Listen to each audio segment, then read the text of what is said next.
ফেরেশতারা আশ্চর্যিত হয়ে রব্বে কারিমকে ডাক দিয়ে বলেন, আল্লাহ, দান সদকা, বান্দার গোপনের দান সদকা কেন এত শক্তিশালী? আল্লাহ তাআলা উত্তর দিয়ে বলতেছেন, বান্দা শোনো, ফেরেশতা শোনো, কাল কিয়ামতের ময়দানে আমি আল্লাহ রাব্বুল আলামিনের একটা গুণবাচক নাম আছে, কাহ্হার, অর্থাৎ রাগান্বিত। আল্লাহ এমন রাগান্বিত হয়ে যাবেন, কোন ফেরেশতা আল্লাহর সামনে কথা বলার জন্য শক্তি পাবে না, সাহস পাবে না। কোন নবী আল্লাহর সামনে কথা বলার জন্য সাহস পাবে না। ঠিক ওই অবস্থার মধ্যে আল্লাহ রাব্বুল আলামিন বলেন, কোন আগুন দিয়ে আমার ওই রাগ সেই দিনের মেটানো যাবে না, কোন পাথর দিয়ে সেই রাগ আমার নিভানো যাবে না, কোন আগুন দিয়ে, কোন লোহা দিয়ে সেই রাগ আমার নিভানো যাবে না, কোন পানি দিয়ে, কোন বাতাস দিয়ে ওই রাগ আমার দাবানো যাবে না। এই সেই দিন কেবলমাত্র শুধুমাত্র একটা জিনিস দিয়ে আমি আল্লাহর ওই শক্তিশালী রাগকে দাবিয়ে দেওয়া যাবে। সেই জিনিসটা হচ্ছে, আমি আল্লাহ কিয়ামতের ময়দানে যখন হিসাব নিকাশ চালু করব, আমি আল্লাহর রাগ থাকবে অনেক বেশি। এমন রাগ থাকবে, পূর্বেও এমন রাগ ছিল না, পরেও আর এমন রাগ থাকবে না। ওই রাগের মধ্যে আমি আল্লাহ যখন দেখবো আমার কিছু গুনাহগার বান্দা আমি আল্লাহরে দেখার জন্যে, আমি আল্লাহরে ভালোবাসিয়া, আমি আল্লাহরে পাওয়ার জন্যে গোপনে এমন ভাবে দান করেছে, স্ত্রীর সামনে গল্প করে নাই, গোপনে এমন ভাবে দান করেছে, ডান হাত দান করেছে, বাম হাত বুঝতে দেয় নাই, চায়ের স্টলে গল্প করে নাই, গোপনে মসজিদের কৌটার মধ্যে দান করে চলে গেছে, গোপনে মাদ্রাসার কৌটার মধ্যে দান করেছে, গোপনে মসজিদ মাদ্রাসায় ইমামতি মুহাদ্দিম সাহেবদের কাছে এসে দান করে চলে গেছে। জীবনে ওই দানের কথা কারো সামনে বলে নাই, শুধুমাত্র আমি আল্লাহকে ডাক দিয়ে বলেছেন, মালিক, এই গোপনে দানটা দিলাম তুমি আল্লাহকে রাজি খুশি করার জন্য। আমি আল্লাহ যখন আমার বান্দার ওই গোপন দান সৎকার দিকে একবার তাকাবো, ওই বাতাসের চাইতে কোটি কোটি গুণের রাগ ছিল আমার বেশি, ওই রাগ তৎক্ষণাৎ দেবে গিয়ে একেবারে পানির মতো ঠান্ডা হয়ে যাবে।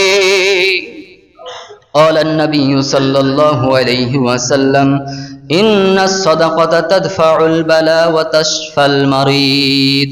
রাসূল করিম সাল্লাল্লাহু আলাইহি ওয়াসাল্লাম বলেন যে নিশ্চয়ই দান সদকা বালা মুসিবতকে হটায়া দেয় এবং দান সদকা মানুষের অসুস্থতাকেও হটায়া দেয়। জোরে বলেন সুবহানাল্লাহ। আজকে আমরা অসুস্থতা থেকে অনেকে বাঁচতে চাই না। প্রত্যেকটা মানুষের ভিতরে, প্রত্যেকটা মানুষের পরিবারে কেউ না কেউ অসুস্থ ব্যক্তি আছেই। আবার বালা মুসিবত তো আমাদের প্রতি আসতেই আছে। বাংলাদেশের অবস্থা তো অনেক খারাপ। এজন্য প্রত্যেককেই সচ্ছল অসচ্ছল উভয় অবস্থায় দান করতে হবে। সম্মানিত হাজিরিন, একটু সময় আপনাদের হয়তো আজকে 2-1 মিনিট বাড়তে যাবে, এখনো সময় আছে, কথা বলি। আল্লাহ রাব্বুল আলামিন যখন এই দুনিয়াটা বানাইলেন, আল্লাহ তাআলা এত সুন্দর করে দুনিয়া বানাচ্ছেন। দুনিয়া বানানোর পরে আল্লাহ পুরো সমুদ্রের মধ্যে দুনিয়াটাকে ছেড়ে দিলেন, মানে আমাদের এই জমিনের নিচে কিন্তু পানি আছে। এ ছেড়ে দেওয়ার পরে দেখে এই পুরো জমিনটা একটু হেলাহেলি করতেছে। বলেন তো, যে পুকুরের মাঝখানে যদি একটা প্লেট ছেড়ে দিই, প্লেটটা নড়বে না? এই যে প্লেটটা নড়তেছে, আল্লাহ তাআলা এই জমিনটাকে, পুরো দুনিয়াতে যত পানি আছে, পানির কাছে দুনিয়া, এই জমিনটা হচ্ছে একটা প্লেটের মতো, একটু নড়ানড়ি করতেছে। আল্লাহ চিন্তা করলেন, এই জায়গার মধ্যে আমার বান্দারাকে ছাড়লে ওরা তো চলাফেরা করতে পারবে না, এখানে তো কোনো বিল্ডিং বানাইলে তৈরিও হবে না। তখন আল্লাহ তাআলা এই দুনিয়ার এই জমিনটাকে পেরেক মারে দেওয়ার জন্যে, এই স্থির করে দেওয়ার জন্যে বিশাল আকৃতির পাহাড় বানাইলেন। বলেন তো, আমরা যে জমিনের উপরে যে পাহাড়গুলো দেখি, মূলত এইটা পাহাড়, এতটুকুই পাহাড়ের অংশ? আরে ভাই, জমিনের উপরে যতটুকু আপনি পাহাড়ের অংশ দেখতে পান, এর চাইতে বহুগুণ বেশি পাহাড় নিচেই আছে।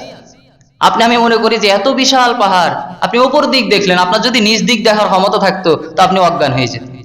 এত বিশাল পাহাড় সরাসরি দেখেছেন ফেরেশতারা। বলেন কারা দেখেছে? আল্লাহ যে সময় পাহাড় বানায় ওই সময় ফেরেশতারা দেখে ফেলছে। ফেরেশতারা দেখে অবাক হয়ে বলতেছেন, আল্লাহ এত শক্তিশালী জিনিস বানাইলেন, এর চাইতে কি আর কোনো জিনিস শক্তিশালী আছে? আল্লাহ তাআলা বলতেছেন, কথাটা বুঝবেন। আল্লাহ রাব্বুল আলামিন ফেরেশতাদেরকে ডাক দিয়ে বলতেছেন, ফেরেশতা, এর চাইতেও শক্তিশালী জিনিস আমি আল্লাহ বানিয়ে রেখেছি। ফেরেশতারা ডাক দিয়ে বললেন, আল্লাহ বলেন তাহলে শক্তিশালী জিনিসটা কি? আল্লাহ রাব্বুল আলামিন উত্তর দিয়ে বলতেছেন, এই পাহাড়ের চাইতে শক্তিশালী জিনিস হচ্ছে, শক্তিশালী বস্তু হচ্ছে আমি আল্লাহ তৈরি করে রেখেছি লোহাকে। কেননা এই লোহার দ্বারা আমরা পাথর ভাঙি না। আল্লাহ বলতেছেন এই লোহাকে দিয়ে পাথরকে কাটা যাবে। ফেরেশতারা আবার প্রশ্ন করলেন, ঘটনাটা অনেক সুন্দর, এটা কিন্তু একটা সহিহ হাদিস, হ্যাঁ, তিরমিজি শরীফের হাদিস। ফেরেশতারা আবার প্রশ্ন করলেন যে আল্লাহ, এই লোহার চাইতে কি বেশি শক্তিশালী কোনো জিনিস আপনি বানিয়েছেন, আপনার কাছে আছে? বলে হ্যাঁ, এর চাইতেও বেশি শক্তিশালী জিনিস আছে। ফেরেশতারা এবার এটা শোনার পরে আল্লাহকে বলতেছেন, এবার বলেন তাহলে সেইটা কি? আল্লাহ বলতেছেন, লোহার চাইতে বেশি শক্তিশালী জিনিস হচ্ছে আগুন। কারণ এই আগুনের মধ্যে লোহাকে যদি ছেড়ে দেওয়া হয়, এই শক্তিশালী লোহাটা অল্প কিছুক্ষণের মধ্যে তরল পদার্থে পরিণত হয়ে যাবে। ফেরেশতারা আবার জিজ্ঞাসা, আল্লাহ, এই আগুনের চাইতেও কি শক্তিশালী কোনো জিনিস আছে? আল্লাহ তাআলা বলছেন, এর চাইতেও শক্তিশালী জিনিস আছে। বলে কি? বলে এর চাইতে শক্তিশালী জিনিস হচ্ছে পানি। কারণ এই কঠিন আগুনের মধ্যে যদি পানি দিয়ে দেওয়া হয় পরিমাণ মতো, তৎক্ষণাৎ পানি নিভে যাবে। ফেরেশতারা আবার জিগাইতেছেন, আল্লাহ, এই পানির চাইতে শক্তিশালী কোনো জিনিস আপনি বানিয়েছেন নাকি? আপনার কাছে এই পানির চাইতে শক্তিশালী কোনো বস্তু আছে নাকি? আল্লাহ রাব্বুল আলামিন ডাক দিয়ে বলতেছেন, এই পানির চাইতে শক্তিশালী বস্তু আমার কাছে আছে, তা হচ্ছে বাতাস। কেননা পানি চায় একদিকে যাইতে, বাতাস ইচ্ছা করলে সেই পানিকে চেড়ে নিয়ে অন্যদিকে যায়। দেখেন না, এই সাগরের পানিকে উপরে নিয়ে যায় কে? এই বাতাসের সাহায্যে উপরে চলে যায়। আল্লাহ তাআলা সবকিছু চাইতে শক্তিশালী আমরা পেলাম কি? বাতাস। এবার ফেরেশতারা আবার জিগাইতেছেন, আমাদের দেখেন না, ছোট বাচ্চাদেরকে নিয়ে আমরা যখন বাজারে হাঁটা চলাচলা করি, তখন এইটা কি আব্বু, ওইটা কি আব্বু, এগুলো শুরু করে। ফেরেশতারা মজার, এই হাদিসটা অনেক মজার আসলে। কিন্তু এই হাদিসটা থেকে নিয়ে প্রত্যেকটা মুসলমানের এত বড় একটা শিক্ষা নেওয়ার আছে, যেটা গভীর মনোযোগ লাগাইলে বুঝবে।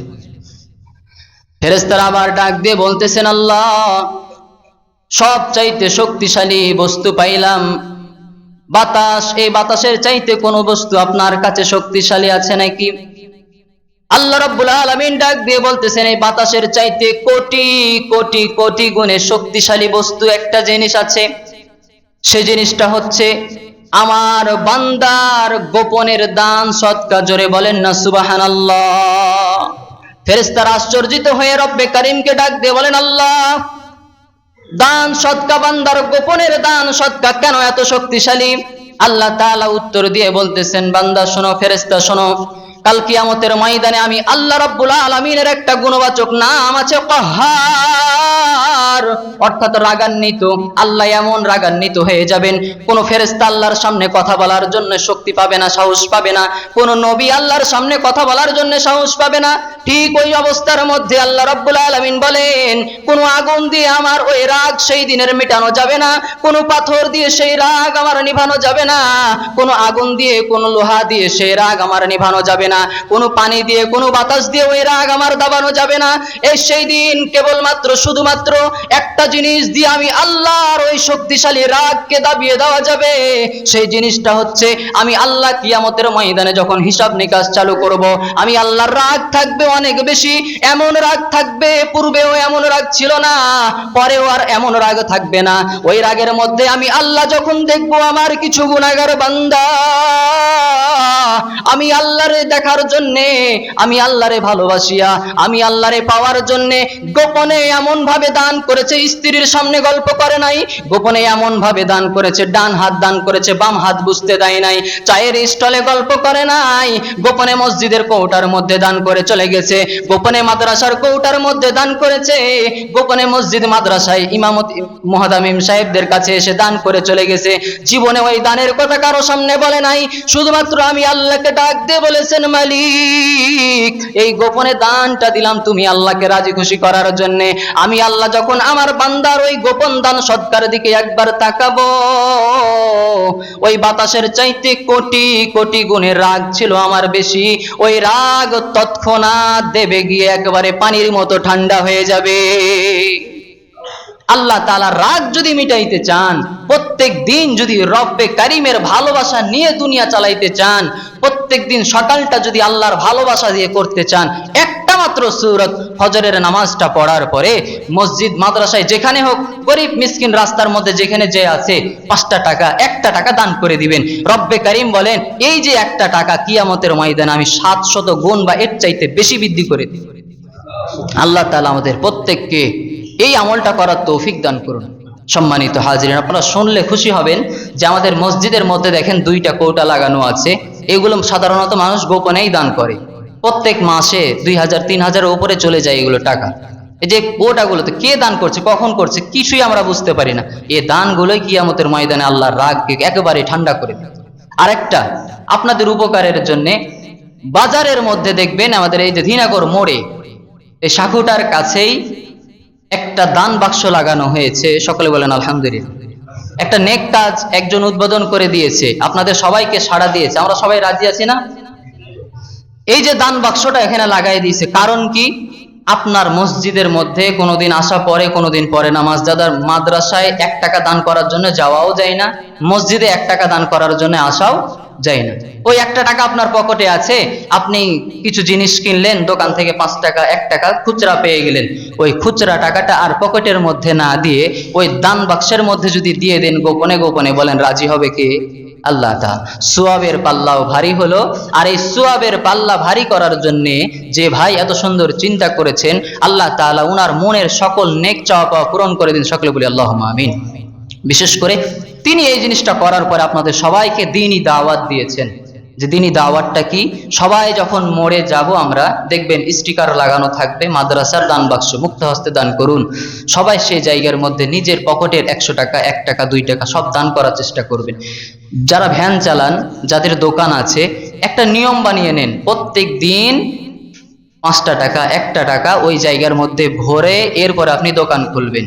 5 টাকা, 1 টাকা ওই দান বাক্সের মধ্যে দিয়ে আপনি আপনার ভ্যান নিয়ে বের হবেন। বলেন তো, ভ্যান চালাইতে চালাইতে হঠাৎ বালা মুসিবত আসতে পারে না? আপনারা যে দোকানগুলো করতেছেন, বালা মুসিবত আসতে পারেন না? অথচ আল্লাহ রাসূল বললেন, বান্দা যখন দান করে তো আল্লাহ তাআলা একে সাথে সাথে 2টা ফজিলত দিয়ে দেয়। একটা হচ্ছে সেই দিনের বালা মুসিবত তৎক্ষণাৎ হটায়া দেয়, দ্বিতীয় নাম্বার হচ্ছে তার পরিবারে বা সে যদি নিজে অসুস্থ থাকে, আল্লাহ তাআলা তার অসুস্থতা দূর করে দেয়। এজন্য আল্লাহ সচ্ছল অসচ্ছল উভয় অবস্থায় আমাদেরকে দান করার তৌফিক দান করুন। যারা দেখেন নাই, একটু মোড়ে খুঁজে নেবেন, যেহেতু সাদা জিনিস সহজে চোখে নাও পড়তে পারে, স্টিকার লাগালে চিনতে পারবেন, সেটার মধ্যে দান করার তৌফিক দান করুন। হ্যাঁ, বলতে পারেন হুজুর আপনার এই টাকাটা দিয়ে কি হবে?